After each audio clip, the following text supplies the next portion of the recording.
What the fuck is up, YouTube?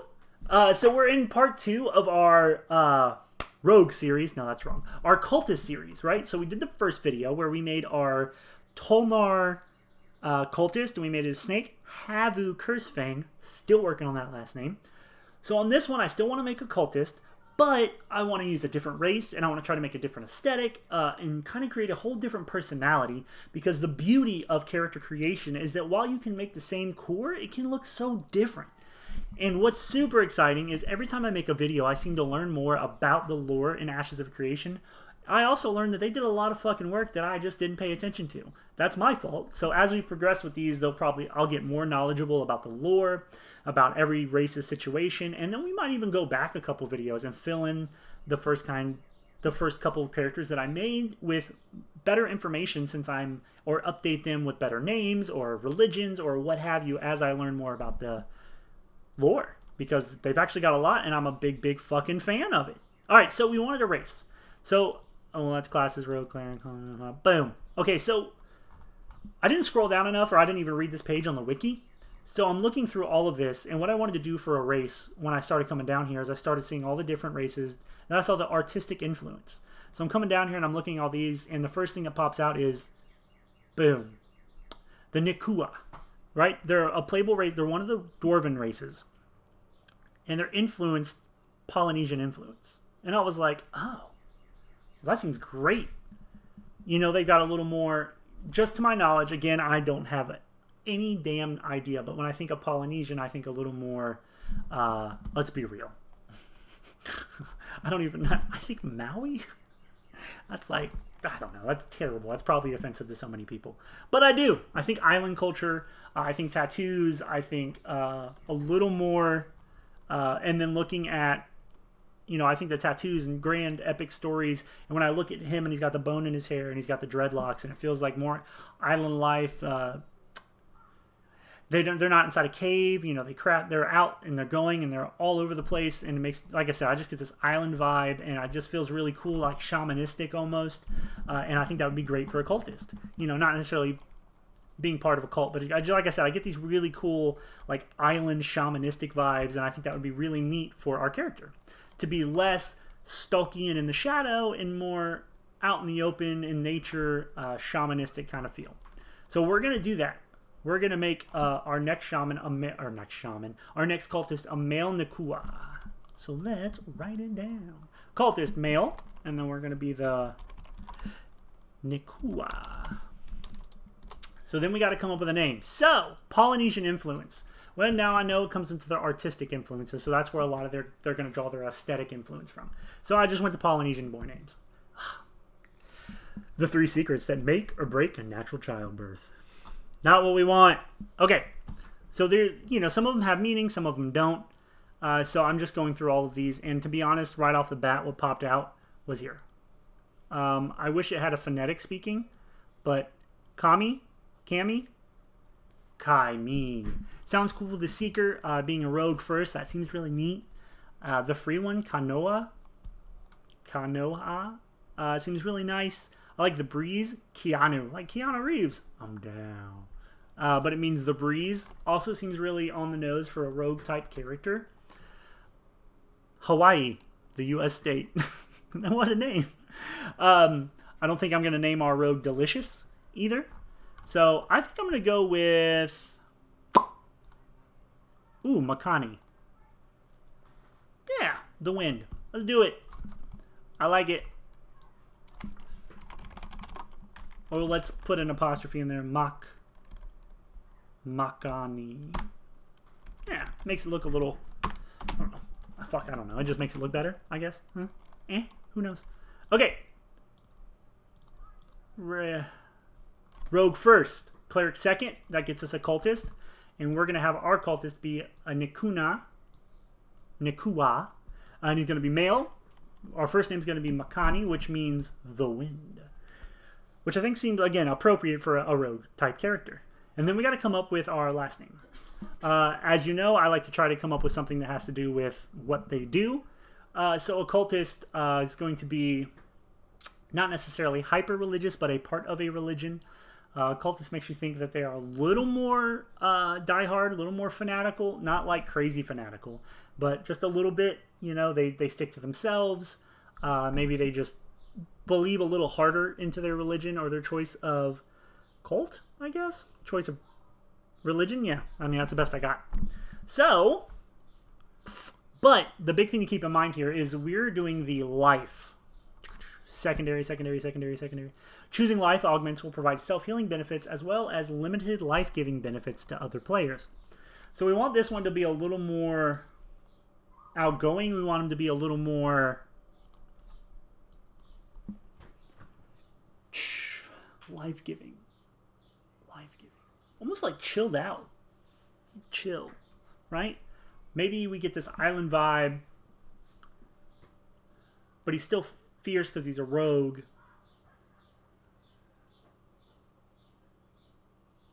So his first name is the wind. So what if the last name uses breeze? Is that too much? I mean, you wouldn't really tell. Makani something. Life wind? That's not bad. I do like life wind or healing wind. Ooh, Makani life wind. Doesn't sound bad. Or healer. He is a healer. He is a mender. But he's a rogue because he's not cleric first. So what the hell would you do for sneaky wind? A fart? Okay, maybe not. Maybe that's a terrible idea. So I know I put way too much effort into these last names, and it's probably fucking ridiculous. So I like Life Wind, but I think that puts too much on the healing perspective when that is a secondary and not a primary. So a rogue's still going to be sneaky. He's still going to be sneaky. He's the wind. He's exploring. He's movement. He's free. He's not bound by chains. Boundless, maybe. Boundless would be a good one. However, I don't know. It's hard because you still want him to be a rogue. So rogue, it's hard to paint a rogue in a good light simply because the primary thing of being a rogue is sneaking. Not always got a great aesthetic, like a great connotation with sneaking. Sneak attacks, not great. Thieving, still not great. Now, what if we paint the rogue less of that, and while he talks about having precision damage and applying bleeds, what if we apply it more of an explorer rogue? You know, because one of the things that rogues bring to the party are the utility skills, hidden doors, traps, additional treasures. So what if we made Nakua the wind? What if we made him more exploring? So instead of trying to go like the death stabby stab of a rogue, maybe we think more of an explorer, a treasure hunter. That would be cool, especially from like a Polynesian, like an islander. I don't know. I think island, I think pirate, I think treasure hunting, and then rogue. So maybe we take that. Maybe Nakua is a cultist, so his religion, but maybe his religion or the god that he's a cult of is like a treasure hunter, like a I don't know, an Illuminati kind of deal. Fuck, I don't know. But they like, you know, a secret cult dedicated to gold and treasure. He doesn't necessarily be greedy, but just the religion of like the search and finding the treasure and you know, going through your pilgrimages are actually dungeon dives. Like they flavor their I like where this is going. They flavor their pilgrimages as dungeon diving and exploring and looking for treasure, and that's your pilgrimage. And the more you bring back treasure, the better the treasure, the better the artifacts or what have you, the more standing you have in the cult or the religion. Man, that's really good. So what if his last name is just Delver? Makani. Delver just seems so vanilla when your first name means the wind and your first name is Makani, and it doesn't really fit. You know, I understand that the last names, the way I come up with them, don't always fit the flavor of the race, and that's fine. You know, I don't think it needs to as much as it needs to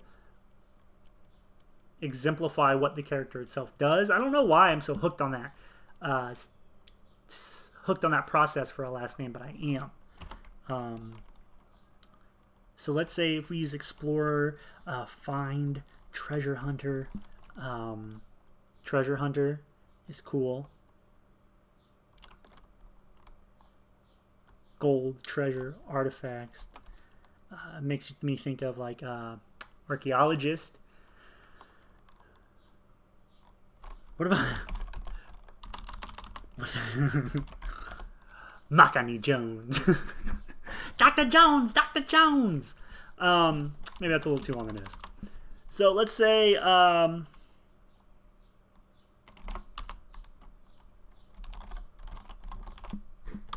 Life Reader?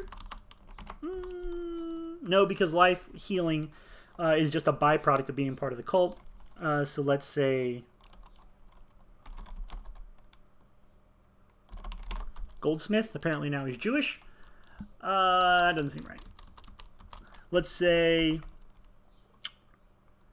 we're exploring, we're dining, we're finding, we're trailblazing. Now that seems more ranger, right? We're digging, we're searching, we're a finder, we're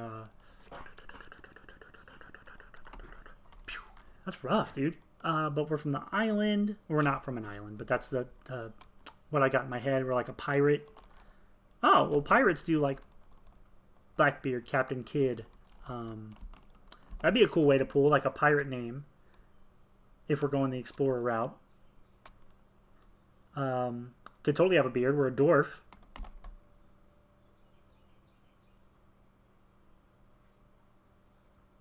What if we just... I like it. I don't know why, but I like it. Now he's a fucking pirate. I'm not entirely sure how our cultist became a pirate. Oh, I did. Because it is a treasure hunting gold first, gold centric religion based around discovering, and your pilgrimages are in fact dungeon diving and treasure hunt. And the more treasure, artifacts, value you bring back from your quote-unquote pilgrimage, the higher you go in the cult or the religion. So Makani meaning the wind because he's a rogue and he's free and he's boundless and he's not held because he can discover and go into every part of the dungeon similar to the wind. However, then we take in the fact, we thought of like island Polynesian, which led me to pirates. Just thinking about like on an island, then water, and a rogue immediately makes me think swashbuckler, which isn't, but it just led me down the pirate path, which kind of fit with treasure hunters, pirates, which kind of led me to how could we use like a regular pirate or a pirate name or moniker, and then I led that with the fact that they are hunting gold, and then gold being tied to the worth in this cult. So yeah, I like Makani Goldweird. Now we made a dwarf pirate who's a cultist. It's kind of hilarious. So then if the self-healing thing kind of is fine, because now in my head I think of, I don't know if anybody's played League of Legends, but it makes me think of Gangplank. He has a self-healing skill, and his passive is where he poisons his saber and does a little extra damage. So now it makes me think that Nakua is like a sneaky buccaneer of sorts, but his cult being treasure-driven and being... driven by the value that you find on these pilgrimages. Just, I'm in. Now we've got a pirate-esque character, and I fucking love it, because I have no idea how this came out like this, but I am a huge fan. Makani Goldbeard. He is our male cultist, a Nakua, and we're going to say pirate-esque, so that as we're moving through the story. So then... Okay, let's do this real quick. Let's look up the Nakua. Deep in the mountain, legend tales of Forge Creator. A royal family is chosen every 200 years to rule. Currently, the full shoulders of the king has been sources the doors of success with mastering artisanship. Untold magic lies deep within Vera, deep within the mountains. Its source is not known to many. Okay, so that's the doors. Is there anything specific to the... Saw it as a prison. So, okay, so they saw the mountains as a prison, so they're more free. So I think him being a rogue makes a lot of sense. How could they complete the great hunt inside a cave? Very true. The craft of their brothers doesn't elude them, though. They are too are highly skilled artisans. Instead of jewelry for nobles, crafting is a rite of passage and advancement of the family. Will you progress your people from the mountains of your ancestors? Okay, that all makes sense to being a rogue, moving about. So... he's part of a tribe of dwarves that broke out of the mountain, the Nakua, and they find that the mountain is too restrictive. Thus, it makes me think that they are in fact map makers. They're voyagers, which makes sense with the Polynesian influence. That they're just expanding all around the world. They're still creating and they're still crafting. So as a quote-unquote pirate or the rogue first centric, it makes me think that he could craft his own tools to find and explore dungeons with. Maybe he crafts his own. If he's seafaring, which in this sense we think he is, because we decided to give him like a pirate theme. So maybe he comes up with the boat, or he works on the boat, and that's his crafting of his dwarven specialty that comes with being a dwarf, I guess. Your stereotypical skills that a dwarf has.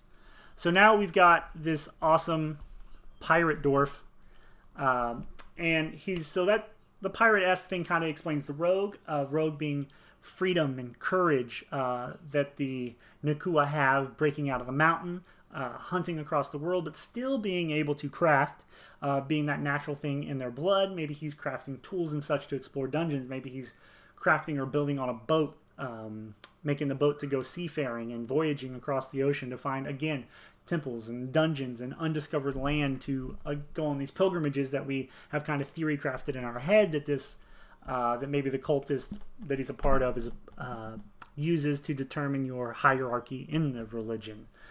So then we go to, where did he find this religion? So if he broke out, so let's say that the hunting and the pirate-esque feel is just him going out with the Nakua kind of idea of freedom and courage, right? Going out, having the courage to just break free of traditional archetypes and go out voyaging and finding new lands, new whatevers. And upon that, maybe he stumbles into a dungeon, right? And as he's going through the dungeon, primarily as a thief, him himself just being a little more nimble than usual, him himself being driven towards tinkering with tools, finding just so much interest in exploring, and maybe he's less shady, sneaky, stabby in the fucking back kind of, and like I said, he's more explory, sneaky, nimble kind of rogue. And while he's that in a dungeon, maybe he comes across a dungeon and he finds some great treasure, but when he finds the treasure or the artifact, or he just does a kick-ass job getting through a very difficult dungeon, quote unquote, that he runs across people who are part of this cult or this religion.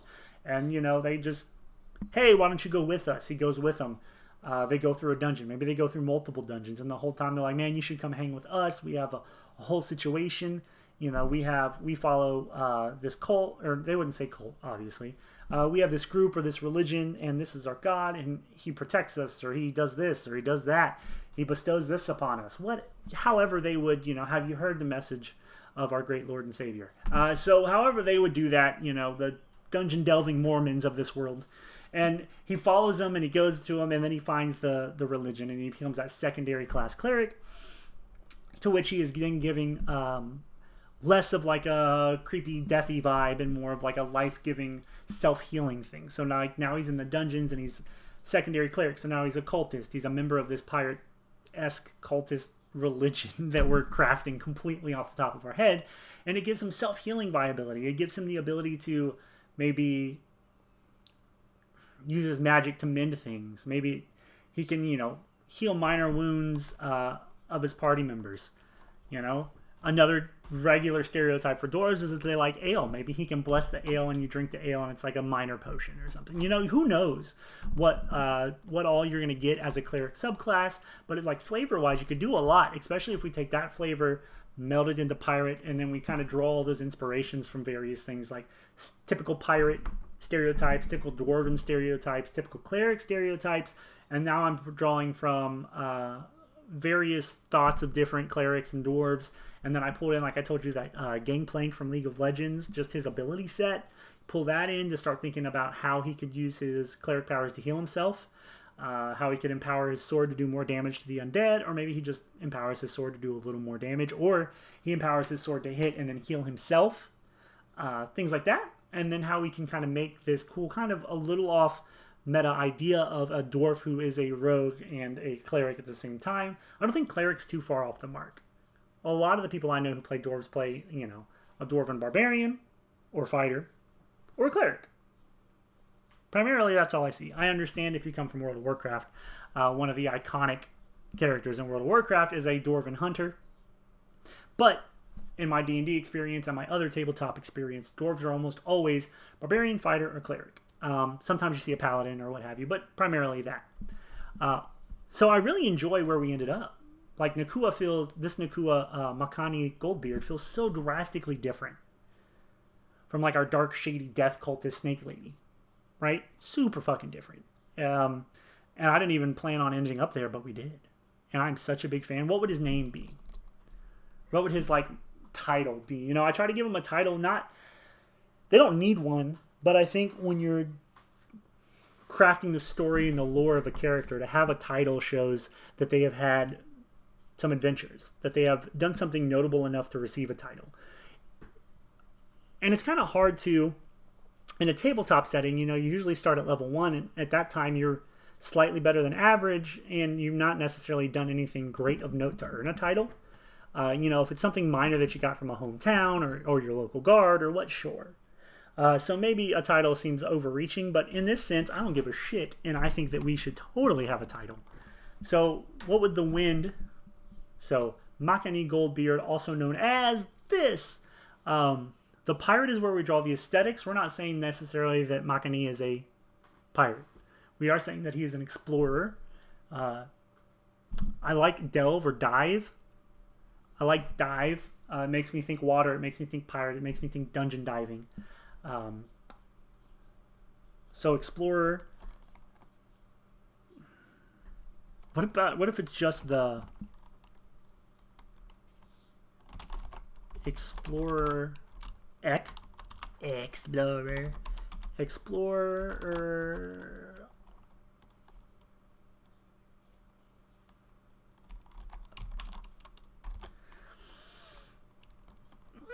Nah. All right. What about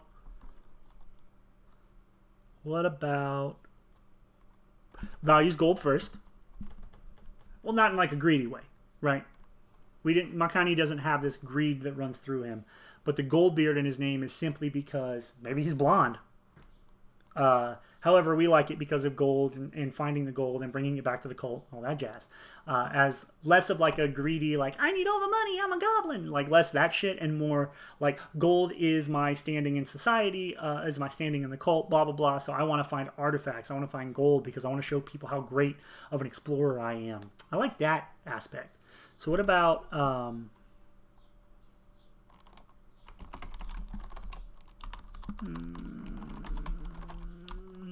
because I can't type. Thinking like golden healer, because he heals, but he's not primarily a healer, probably more self-healing. What about the pirate of life? That seems dramatic. Explorer of... What about just like... Why do I keep doing this? Golden blade? Not so much. Golden healer? Like I said, he's not a healer. Oh, that's not even how I spell healer. He's not a healer primarily.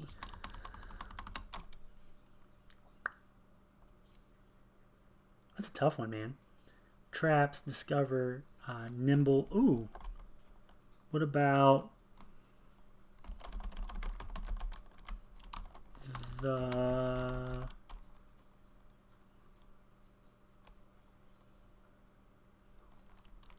So he self-heals, right? So he gets cut and he heals himself. So maybe we call him the Divine Explorer. Yeah, I can dig it. Yeah, I know that puts cleric first, but all I'm thinking about is like a name. What would somebody call him? You know, if they find this guy delving in a dungeon with himself and he's fighting and he gets cut, but he heals himself again, you know, but he's a rogue and you're like, whoa, this explorer is wild. He's got like powers, divine, holy, but he's not holy, so, but he's got some power, some supernatural powers that's going on. So yeah, I think you could call him the Divine Explorer or a Divine Explorer. So that's pretty neat. I like it. I'm not as happy with it, But Divine Explorer seems about the best I can think of right off the top of my head. I think there's a lot of other ways you can do it. Now, if you really want to dive into it, and Makani is like a older character who's been doing this for a while, maybe he's higher up in the cult, or maybe he is in fact like the captain of a pirate ship of some sort, or a pirate captain of a group of explorers, then I think you can come up with some really cool, like Captain this, or the Scourge of the Seas. But he's not. We don't really want him to have an evil feel or even a greed feel. He'd be like the righteous Scourge, or the righteous Buccaneer, or something like that if we dove harder onto the pirate theme. But I'm thinking more of the explorer theme, simply because Rogue is first. So easy. So the Cultist is Rogue first, and we say that the Rogue, we're flavoring Rogue more of an explorer, because they can share a lot of the same stealthy, nimble, finding traps and hidden treasures, precision. When we talk about precision damage, it's just he's a nimble fighter, so that kind of gives your way to a pirate. So sneak attacks and stuff just kind of lends itself to coming out of the shadows, or coming from a better position. Maybe not as much like stabbing from the shadows as much as like flanking in D&D. So he gets in a better position, which allows him to then have quote-unquote sneak attack or precision damage. So I like that, and we say that he is exploring and everything started out as just the freedom that the Nakua value so high, of not being stuck in that mountain, being out in the world, exploring, being on the great hunt. So that made sense for Makani to be out and about. And then we said that in one of these things he was exploring, he stumbled into a dungeon, or he stumbled into a maybe an old temple of some sort, ruins of some sort, and he's in there, and he stumbles upon people that are part of a religion that highly bases on like artifacts and gold and finding things. It's the religion of Indiana Jones. So if they find that and he goes with them, he becomes a member of this religion. He becomes a disciple of this religion, which then proceeds to give him like a little bit of divine healing. I don't know, holy powers. I don't know if they'd be flavored holy or not, but he gets these powers. So then now we're at that primary thief, secondary cleric, and then we said that he's kind of got this island pirate-esque vibe, explorer kind of deal. And so we came up with Makani Goldbeard. Goldbeard being gold, being a focus for him. Simply because of the cult or the religion, and he's trying to find the gold to bring back to them to show his clout as an explorer or a rogue. Less of a greedy gimme gimme, I want all the money, and more of a look what I found, look at the value of this, look how good I am aspect. And then Goldbeard being the pirate, that we kind of stole the pirate-esque theme for this character. And then we said his name would be something like the Divine Explorer or something to that extent. So that it just kind of proved that he is in fact an explorer, and people have seen him survive things and heal himself thanks to that secondary class cleric, and thus people kind of giving him the moniker the Divine Explorer. Guys, I think Nakua, Makani Goldbeard, the Nakua Cultist, is kind of fucking dope. We ended up with like a self-healing pirate rogue, and I'm down. He's kind of like I don't know. He's kind of like if you've Hearthstone or Warcraft lore, he's just kind of like the Reno Jackson feel of the Explorer Society, but he's a dwarf, and he's like part Reno, part healer. I kind of like that as his. I kind of like that as his personality type. Kind of like the more boisterous explorer type, not like overly cocky or anything, but just really charismatic. Explorer and thing, not charismatic in a ways that he will, not in like a bard way of charismatic where he can negotiate and change things up or anything like that, but charismatic as in when he speaks, people listen. People are drawn in by his stories, or when he's like, hey, we should do this, everybody's like, yeah, fuck, let's do it. That kind of charismatic. So I think we did a really cool job creating a second cultist. Hold on. So for me to open both of them real quick, I'm going to have to save this as... What are we going to save this as? We're going to save this as Makani. Oh no, Goldbeard. Alright, so we'll save that. So then I think we did a really good job making two drastically different cultists, right? We've got our female cultist, who was like this really dark death aesthetic, snake-inspired, curses, draining life, from the underrealm, snake-inspired Tulnar Havu Cursefang. we would say her moniker was like a shadow of insert god here. And that she was more in the shadows, sneak attack, curse you, debuff, sneak in, and it's kind of this really dark aesthetic rogue, really leaning heavy on that death and rogue. And then our other one is Makani Goldbeard, who is a Nakua cultist. He's a male. We've got more of that life domain, the self-healing, the charismatic, life-giving kind of feel. And we gave him like a pirate-esque kind of deal. And so now we've got this cool, self-healing pirate explorer and this dark, cursing snake rogue. I think the two differences are dramatic. I love how just totally different they are, and that they're still both cultist and still both totally plausible.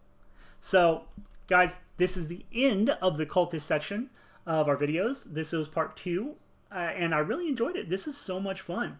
Just, and some of it, like these two, posed a little more thought-provoking, a little more damage, emotional damage. They provided a little more challenge to me, creating them, just because it's just gonna get more difficult as I get into it and I learn more lore and everything, because when I come up with an idea, there's not as much conflicting information in my head. It's like, no, that's not right. No, you should do this. No, you should do that. So it might get a little more difficult as we go on, especially when we start getting into the reverse of these pairs. So this was rogue and then cleric. So when we come upon the cleric and then rogue, we'll have to be really sure that we don't like repeat some of these ideas or aesthetics, or we don't start leaning into these, because we want to make sure that they're different enough and they keep their uniqueness so that it's more fun. Yeah. So guys, thanks for sticking around for another video on Meatloaf Media about RPG character creation, just having so much fun making different characters in the Ashes of Creation universe based on that giant fucking table, right? So that's really awesome. I had so much fun. I hope you guys stick around and find another video that I've done that you like. So we're on 4 now. We had 2 for the Cultist that we just did. We had 2 for the Siren, which was the last one we did. And then until we roll another number and figure something else out. I hope you guys have an awesome day. Like the channel. If you think you like it, maybe share it with some friends. They don't necessarily have to be fans of Ashes of Creation, just role-playing in general. And always in the comments, man, leave me your ideas, your thoughts on maybe these characters, or make your own character. All the stuff I use is public knowledge. It's on the wiki. It's on Ashes of Creation website. So make your own characters. Leave them in the comments. Talk about it, you know, backstories. Or, oh, what if Makani's last name was this because I thought XYZ, and maybe, you know, if I like him enough or what have you, we'll come in here and we'll edit them and we'll make better backstories. And like I said, the more I research religions and lore and everything for the different races and the aesthetics and the artistic influences of the races, as we continue down this path, we can always come back and update. So, guys, thanks for sticking around again for like the 4th outro. Have a great day.